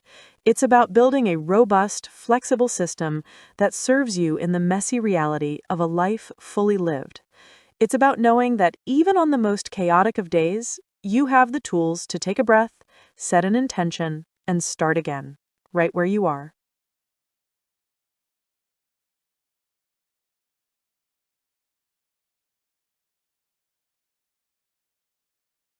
Chapter 12. Measure the Magic. Tracking Progress Without Obsession. If there's one thing a productivity nerd loves more than a new Moleskine notebook, it's a beautifully complex spreadsheet. For a while, I was the undisputed heavyweight champion of over-the-top personal tracking. I didn't just have a spreadsheet to track my dawn shift, I had a relational database. It was a glorious, color-coded, VLOOKUP-powered monstrosity that would have made a NASA mission planner weep with envy. I tracked everything: my wake-up time to the second, my water intake in milliliters, the exact duration of my meditation, and a subjective mind-wandering score from 1 to 10. I even had a pivot table to cross-reference my morning move-to-groove routine with my perceived focus level at 3 p.m. It was a masterpiece of data collection. It was also completely and utterly insane. My day started not with a sense of calm intention, but with the low-grade anxiety of a data entry clerk. If I only read 3 pages of a book instead of my target of 10, I'd feel a pang of failure as I logged the subpar number. If I missed a day, a glaring red 0 would mock me from its cell, breaking the beautiful green chain of my consistency. The very system I had designed to empower me had become a ruthless digital judge of my self-worth. This is the perfectionist's paradox. We start tracking our habits to get better, but we quickly become obsessed with the tracking itself. We fall in love with the data, the streaks, the graphs. The tool becomes the target. We're no longer measuring to improve our lives, we're living our lives to improve our metrics. And that is a fast-track ticket to burnout. The problem with this approach is that it misses the entire point. The goal of the dawn shift isn't to get a perfect score on a spreadsheet. The goal is to feel better. It's to have more energy, more focus, more joy, and more resilience. The most important metrics are often the ones you can't quantify in a cell. The real transformation happens when you stop measuring the inputs with obsessive detail and start gently noticing the outputs. How do you feel? That's the real magic. That's the metric that matters. I learned this from a reader named Ben, a lawyer who had fully embraced the data-driven life. He'd track his habits with an app that would give him a satisfying ding every time he completed a task. He had a 172-day streak going. Then he went on a camping trip with his family with no cell service. His streak was broken. He confessed to me that he felt a disproportionate amount of anger and despair over losing his digital streak, so much so that it clouded the final day of his holiday. He decided to try a different approach. He deleted the app and started a new practice I recommended, the energy journal. At the end of each day, he'd take 2 minutes to jot down a few notes in a notebook or a notes app, answering one simple question. Where did I get my energy from today? Some days it was the morning routine. Other days it was a call with his sister, or the 20-minute walk he took at lunch, or playing with his kids in the garden. By focusing on what gave him energy, he stopped obsessing over a perfect chain of inputs. He started intuitively doing more of the things that filled his cup. He found that his consistency with his morning routine actually improved, not because he was forcing it, but because he could viscerally feel the positive downstream effects. He broke his obsession with the checklist, and in doing so, found a far more sustainable and joyful path to progress. Lessons to follow: the Sustainable Success Toolkit. Ready to track your progress without tying yourself in knots? Let's focus on what truly matters: your energy, your wins, and your well-being. Number 1. The 2-minute energy journal. Ditch the complex spreadsheet. At the end of each day or during your weekly review, take just 2 minutes to reflect on these simple prompts in a notebook or a notes app. The goal is awareness, not judgment. Prompt 1. What gave me energy today? Like my morning stretch, a productive meeting, a healthy lunch, a good conversation. Prompt 2. What drained my energy today? Like skipping breakfast, checking emails first thing, a difficult conversation. Prompt 3. What's one small thing I can try tomorrow based on this? Like, I'll try to eat a proper lunch, or I'll make sure to do my 5-minute stretch. This simple practice builds self-awareness, which is infinitely more valuable than a perfect habit streak. Number 2. The weekly wins review. Instead of focusing on what you missed, train your brain to see what you accomplished. At the end of each week, answer these questions. What am I proud of this week? It doesn't have to be a huge achievement. I managed to do the bare minimum routine on 3 chaotic days is a massive win. How did my morning routine serve me this week? Did it give you clarity, calm, energy? Connect the habit to the feeling. What does success look like for next week? Set a gentle, realistic intention, not a rigid quota. Number 3. The art of the celebration ritual. Your brain is wired to repeat actions that lead to rewards. If the only reward for doing your routine is getting a check mark, you're missing a trick. Build in small, joyful celebrations for your effort. Daily celebration. Your celebration can be the last step of the routine itself. The reward for meditating is the feeling of calm. The reward for planning your day is the feeling of control. Savor that feeling for a moment. Weekly celebration. If you are consistent with your routine for the week, treat yourself. This doesn't have to be extravagant. It could be buying a really nice coffee on Friday, taking 30 minutes to read a novel guilt-free, watching an episode of your favorite show, giving yourself a genuine pat on the back and saying, "Good job." By measuring the magic, not just the metrics, you transform the dawn shift from a rigid discipline into a personal practice. It becomes a source of energy and insight, a flexible system that adapts to your life and, most importantly, one that you can joyfully sustain for years.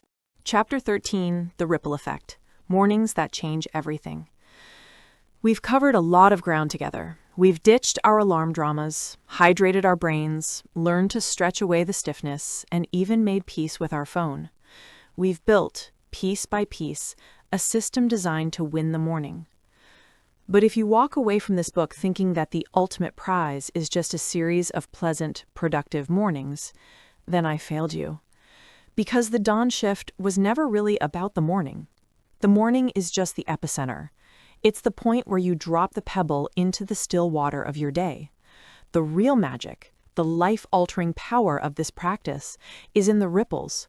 It's about how that initial act of intention spreads outwards, touching and transforming every other area of your life. Your work, your health, your relationships, your sense of self. It's the ultimate compound interest for a life well lived. Think about it. The calm focus you cultivate in your 5 minutes of mindfulness doesn't just stay on the meditation cushion. It's the superpower you bring to a stressful meeting. The energy you generate from a healthy breakfast and a few minutes of movement doesn't burn out by 9 a.m. It's the fuel that helps you show up as a better parent, partner, and friend in the evening. The single most important priority you set in your journal isn't just a task to be checked off. It's a vote for the person you want to become. And those votes, cast daily, are what build a new identity.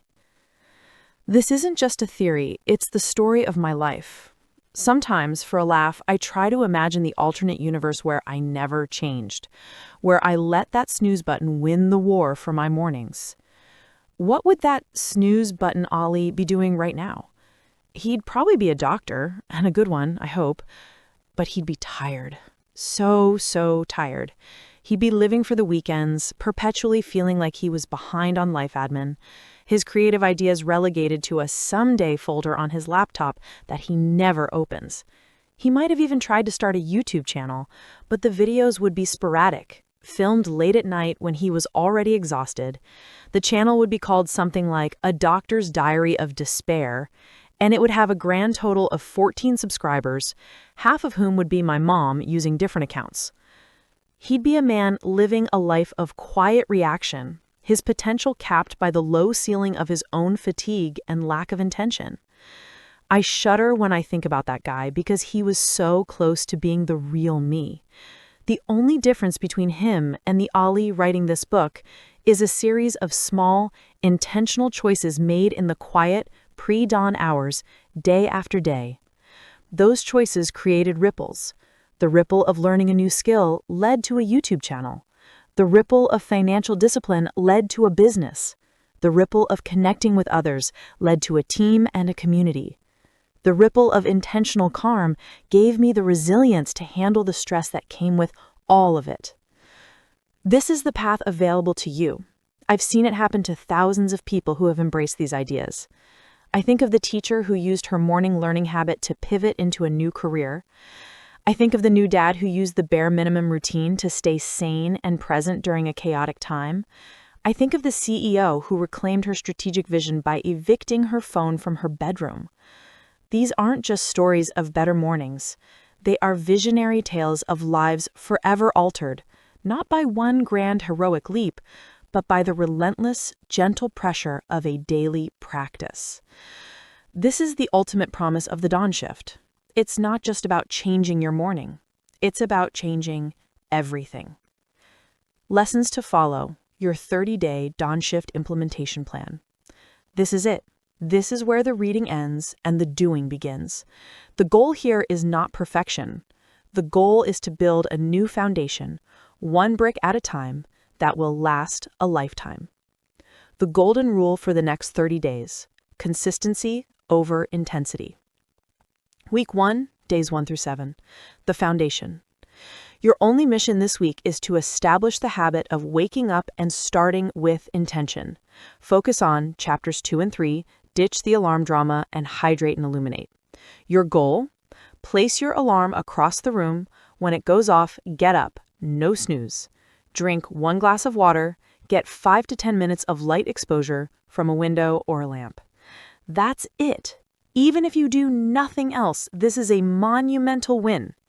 Week 2, days 8 through 14, adding movement and fuel. Now that the foundation is setting, let's add the energy layer. Focus on chapters 4 and 6, move to groove and fuel for the fire.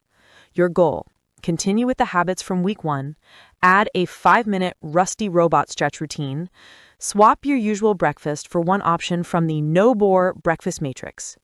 Week 3, days 15 through 21, the mental game. With your physical state primed, it's time to bring in the mental clarity. Focus on chapters 5 and 7, mindful minutes, and plan with purpose. Your goal: continue with the habits from weeks 1 and 2, add a 2 to 5 minute guided meditation or breathing exercise. Take 3 minutes to journal your daily intention setter. Week 4, days 22 through 30, consolidation and personalization. This is where you make the routine truly your own. Focus on chapters 8, 9, 10, and 11, learn, connect, tech tame, and adapt. Your goal: your core routine should be feeling more automatic now. Experiment. Try adding a learn and laugh component. Send one connect text. Implement the tech taming rules that feel right for you. Most importantly, practice the adapt and evolve framework. If you have a chaotic day, consciously choose the bare minimum routine. This is you learning to be resilient, not rigid. The person who started reading this book is not the same person who is finishing it. You now have the knowledge, the tools, and a clear plan. You know that a better life isn't found in some far-off imagined future. It's built in the first hour of your day, every day. The journey starts tomorrow morning. The pebble is in your hand. Now, go and make some ripples. Conclusion. Your dawn awaits. Start tomorrow. Thrive forever.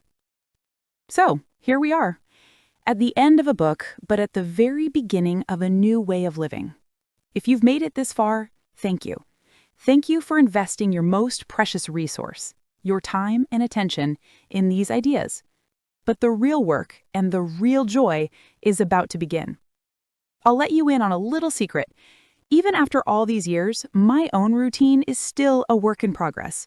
Just last week, in a moment of questionable genius, I decided to try and combine my learn and laugh habit with my move to groove habit by listening to a complex philosophy podcast while attempting a new wobbly yoga pose. The result was that I absorbed neither the philosophical argument nor the yoga pose, but I did discover a new and very efficient way to fall over. I tell you this because the goal was never to hand you a perfect, immutable system that you must follow with robotic precision. Life is too messy and beautiful for that. The goal was to give you a framework and a set of tools to craft a morning that works for you, a morning that serves your energy, your goals, and your well-being. The journey of writing this book has been a constant reminder of the single most important truth I've learned. How we spend our mornings is how we spend our lives. It's a bold statement, but I believe it to be true. A life of purpose, focus, and joy isn't the result of a lottery win or a single moment of breakthrough. It is the slow, steady, and beautiful accumulation of well-lived days. And our days are built upon the foundation of our mornings. Over the years, as I've shared these ideas on YouTube and with my friends, a few questions have popped up again and again. Think of this as our final Q&A session together. But Allie, what if I've tried and failed at a dozen routines before? Welcome to the club. The reason the dawn shift works where others fail is because it's built on flexibility, not rigidity. If you failed before, it was likely because you were trying to follow a rule book that didn't account for your life. Remember the adaptation framework. Remember the bare minimum morning. This isn't about a perfect streak. It's about a resilient practice. You can't fail if you're willing to start again tomorrow. I'm a night owl. Is there any hope for me? Absolutely. This has never been a crusade to turn everyone into a 5 a.m. riser. It's a movement to make the first hour of your day, whenever it begins, intentional. A night owl who wakes up at 10 a.m. and spends 10 minutes hydrating, stretching, and setting an intention for the day will be infinitely more effective than an early bird who spends their first hour doom-scrolling in bed. Own your chronotype and adapt the principles. This feels like a lot to remember. Where do I even start? You start with one thing, just one. For the next 3 days, don't try to do everything in this book. Just do this. When your alarm goes off, get out of bed and drink a single glass of water. That's it. Feel the small but profound win of starting your day with a single act of self-care. Then, when you're ready, add another brick to your foundation. This book is not a finish line. It is an invitation. It is an invitation to join a community of people who believe that better days are possible and that they start with better mornings. Lessons to follow. Your lifetime maintenance guide. As you move forward, keep these principles in mind to ensure your routine serves you for years to come. The 6-month audit. At least twice a year, take 15 minutes to review your routine. Ask yourself, what's working? What feels like a chore? What new habit or interest do I want to incorporate? Your life evolves, and your routine should evolve with it. Embrace the seasons. It's natural to feel more energized in the bright summer months and more inclined towards quiet reflection in the dark of winter. Don't fight this. Adapt your routine to the season. Maybe your winter mornings are more about journaling and reading, while summer mornings are about getting outside for a walk. The fun litmus test. If a part of your routine consistently feels joyless, swap it out. If you're bored of your stretches, find a new 5-minute yoga video on YouTube. If you're tired of your breakfast, try a new recipe from the Fuel Matrix. Joy is the glue that makes good habits stick. Join the conversation. The story doesn't end here. It continues with you. Your journey, your wins, your hilarious fails, they're all part of this movement. Share your progress, ask questions, and connect with others who are on the same path. Use the hashtag DawnShift on Instagram, X, or TikTok to share a picture of your morning view, your no-bore breakfast, or your energy journal. I'll be looking out for them, and I can't wait to see the ripples you create. For more resources, including downloadable templates from this book, guided meditations, and my favorite playlists for a focused morning, head over to my YouTube channel. The sun will rise tomorrow. That is a certainty. It will rise with its quiet promise of a fresh start and a new beginning. The only question is whether you will choose to rise with it. You have everything you need. You are capable of more than you know. Your best days are not a distant dream. They are a direct result of the choices you will make in the quiet, precious, and powerful first hour of tomorrow. Your dawn awaits. Go and meet it.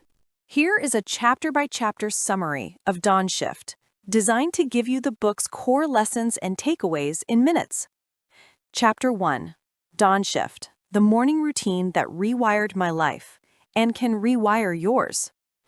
Main idea. How you start your day has a disproportionate impact on your entire life. The author, a former snooze button slave and junior doctor, transformed his chaotic, reactive mornings into a foundation for success and well-being. Key lesson. A morning routine isn't about rigid rules or becoming a 5 a.m. guru. It's about shifting your mindset from a reactive state, I have to survive the morning, to an intentional one, I get to design my day. Actionable takeaway. Take the What's Your Morning Type quiz. The first step is self-awareness. Determine if you're a natural early bird, a flexible finch, or a night owl. This will help you tailor the book's advice to your own biological rhythm instead of fighting against it. Chapter 2. The Wake-Up Call. Ditching the Alarm Drama. Main idea. Harsh sound-based alarms are a stressful, anxiety-inducing way to start the day. The goal is to create a gentle, gradual awakening that works with your body's natural sleep cycles, not against them. Key lesson. Light is the most powerful signal to your brain that it's time to wake up. By mimicking a natural sunrise, you can suppress the sleep hormone, melatonin, and gently ease into consciousness, avoiding the grogginess, sleep inertia, caused by hitting the snooze button. Actionable takeaway. Take the 7-day Gentle Rise Challenge. 1. Change your alarm sound to something pleasant and gradual. 2.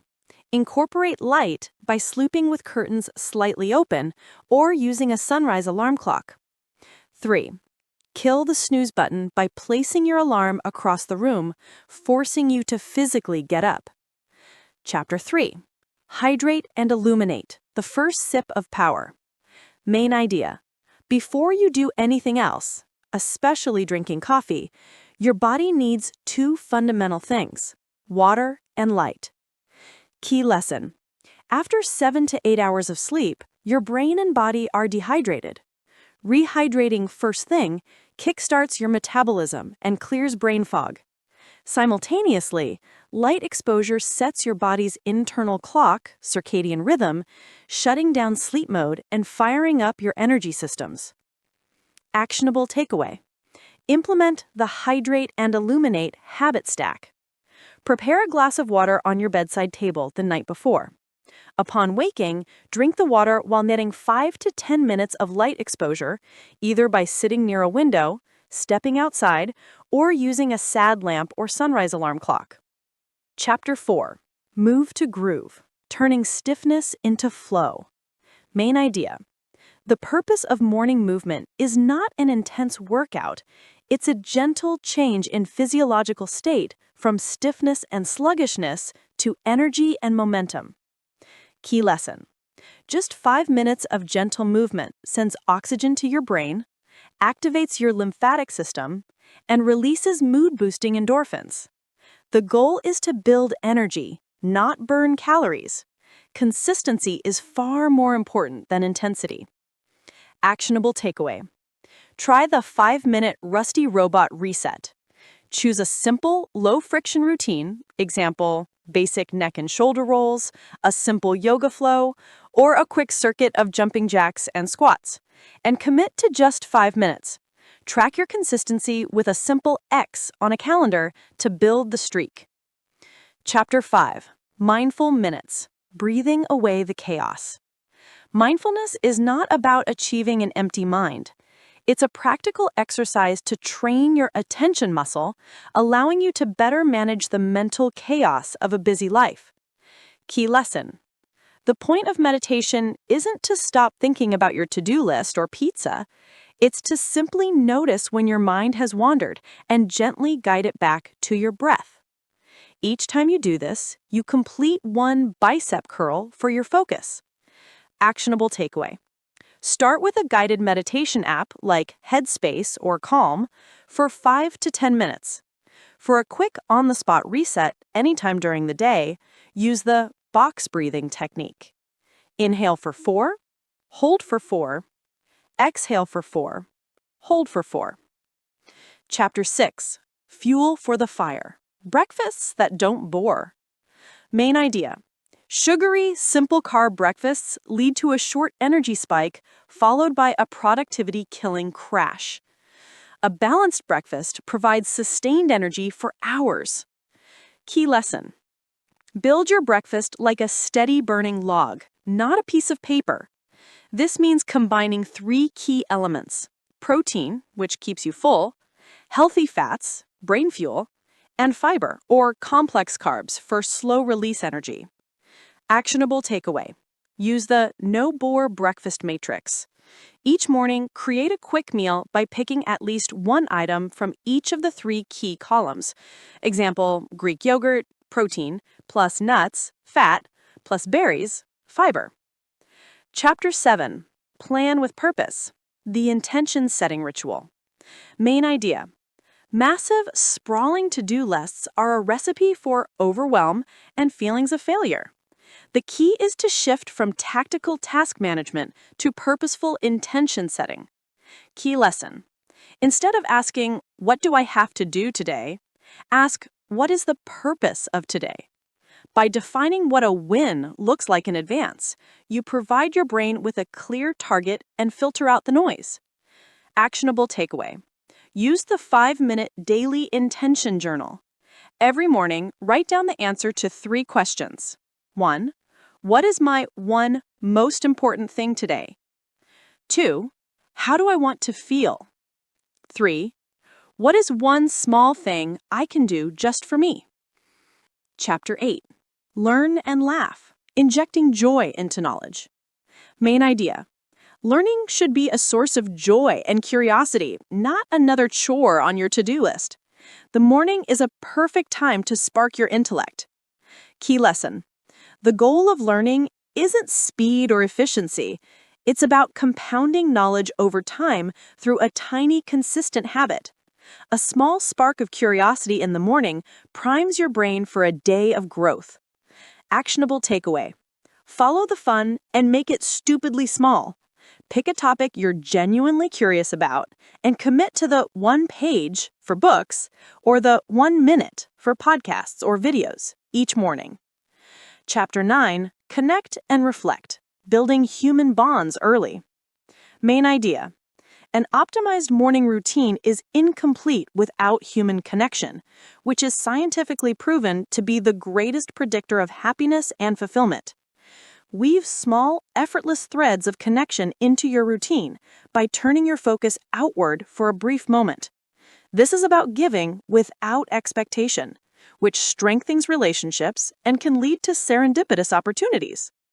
Actionable takeaway. Use the no cringe connection menu. Spend 2 to 3 minutes each morning sending either a simple thinking of you text or a specific thank you message to someone in your network, or an article or podcast of value to someone in your network. Chapter 10. Tech taming. Screens that serve, not enslave. Main idea. Reaching for your phone first thing in the morning is a neurological ambush that hijacks your attention and puts you in a state of reactive anxiety. Key lesson. The phone isn't the enemy, but your unconscious relationship with it is. The solution is to design a system where your technology serves your intentions, not the other way around. Actionable takeaway. Implement the Morning Tech Manifesto. 1. Evict your phone from the bedroom, buy a cheap alarm clock. 2. Create a first hour, my hour pact with no social media or email. 3. Redesign your phone's home screen to be a toolbox, not a toy. Chapter 11. Adapt and evolve when life throws curveballs. Main idea. The myth of the perfect, unbroken routine is dangerous. Life is messy, and a truly effective routine is one that is resilient and flexible, not rigid. Key lesson. The goal is not to be perfect, but to be prepared. When life gets chaotic, travel, illness, a new baby, all or nothing thinking leads to doing nothing. The pro move is to adapt. Use the curveball adaptation framework. Triage your routine based on the time you have. Create a bare minimum version, under 5 minutes, water, 3 deep breaths, and 1 grateful thought for chaotic days. Use the if-then planning to decide in advance how you'll handle disruptions. Chapters 12 and conclusion. The ripple effect and your dawn awaits. Main idea. The morning routine is the epicenter of personal change. Its true power lies in the ripple effect, how the intention, calm, and energy you cultivate in the first hour spread to transform every other area of your life. Key lesson. A better life is the accumulation of well-lived days, which are built upon the foundation of well-lived mornings. You have the tools to stop reacting to life and start